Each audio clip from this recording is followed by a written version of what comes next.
कोविड-19 के दौरान भी बंद नहीं हुए और हम लोगों ने अपने औद्योगिक इकाइयों को भी इस दौरान बंद नहीं होने दिया था, क्योंकि हमारे पास एक बहुत बड़ा लेबर क्लास था। अगर ये सब बंद होती तो उनके सामने संकट खड़ा होता, लेकिन हम करते रहे, लेकिन अर्थव्यवस्था पर असर तो पड़ा था।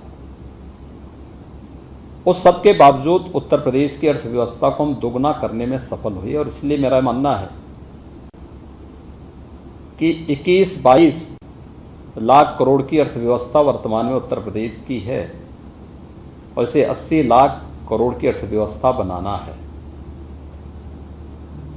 अगर हम 3 वर्ष, अब कोविड-19 को मैं अगर इसे माइनस कर लूं तो 3 वर्ष का ही समय हमें उत्तर प्रदेश के लिए मिला था। 3 वर्ष में हमने उत्तर प्रदेश की अर्थव्यवस्था को दोगुना किया है, तो कोई कारण नहीं कि अगले 3 वर्ष में हम 22 लाख को 44-45 लाख तक न पहुंचा दें और अगले 2 वर्ष के दौरान 80 लाख की अर्थव्यवस्था उत्तर प्रदेश को न बना दे, इसमें कोई संदेह नहीं होना चाहिए। मैं आज भी इस बात को मानता हूं कि हमारे पास देश की सबसे फर्टाइल लैंड है, हमारे पास सबसे अच्छा जल संसाधन उत्तर प्रदेश में है, सबसे अच्छा यूथ हमारे पास मौजूद है, जो यहां पर CR सेठी जी ने अपने उद्बोधन में कहा भी, हमारे पास मौजूद है। हमारे पास बेहतरीन कनेक्टिविटी है। पिछले 5 वर्ष के दौरान हमने इंफ्रास्ट्रक्चर पर ध्यान दिया। 5 एक्सप्रेस वे उत्तर प्रदेश के अंदर एक साथ बन रहे हों, एयर कनेक्टिविटी बेहतर हुई हो, inland water way Uttar Pradesh से वाराणसी से हल्दिया के बीच में प्रारंभ हुआ है और भी अन्य अनेक इंटरस्टेट कनेक्टिविटी 4 लेन के साथ जुड़ी है। MSME सेक्टर में 1 डिस्ट्रिक्ट 1 प्रोडक्ट देश के अंदर आज यह अपने आप में एक बहुत अच्छी योजना चल पड़ी है। इसने हमारे एक्सपोर्ट को बढ़ाया है। ये बहुत सारी संभावनाएं यहाँ पर हैं और मुझे लगता है कि हम इसको अचीव कर सकते हैं, कोई इसमें संदेह नहीं होना चाहिए और मुझे प्रसन्नता है कि आपका अनुभव का लाभ हमें मिलेगा।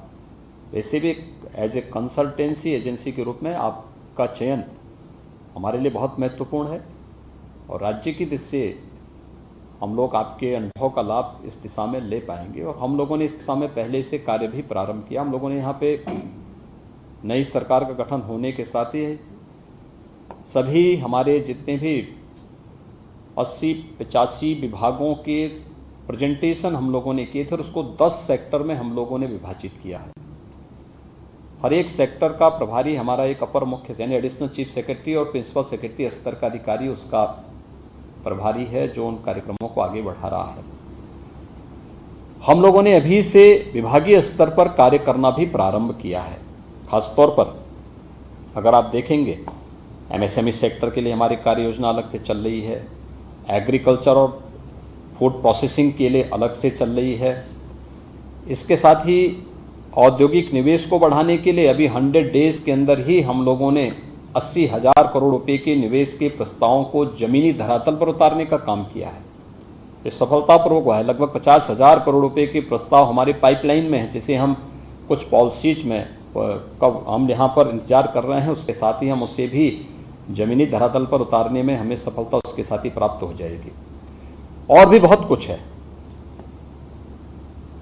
और इस दृष्टि से इन सभी संभावनाओं के लिए उत्तर प्रदेश की हमारी मशीनरी भी तैयार हो, आपका सहयोग होगा, आपके अनुभव का लाभ यहाँ पर प्राप्त होगा तो निश्चित ही हम इसे प्राप्त करेंगे। आदरणीय प्रधानमंत्री जी के विजन के अनुरूप उत्तर प्रदेश को $1 ट्रिलियन की इकोनॉमी बनाने में हमें सफलता प्राप्त होगी और इसमें कोई संदेह नहीं होना चाहिए।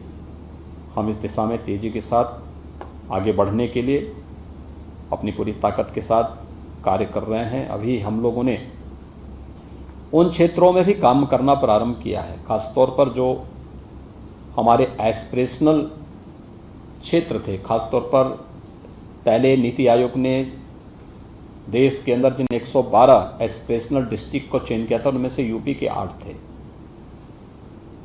अगर आप आज नीति आयोग के एस्पिरेशनल डिस्ट्रिक्ट की सूची में देखेंगे तो जिन 20 जनपदों ने देश के अंदर सबसे अच्छी प्रगति की है। उनमें से उत्तर प्रदेश के 8 जनपद हैं जिन्होंने बहुत अच्छी प्रगति की है। और यही नहीं, हम लोगों ने उसके साथ ही हमारे पास कुल विकास खंड की इकाइयाँ 826 हैं। हमने 100 विकास खंड एस्पिरेशनल विकास खंड के रूप में चयन करके उस पर भी अपने कार्यक्रम को आगे बढ़ा दिया है। ये सभी प्रक्रियाएं तेजी के साथ आगे बढ़ रही हैं।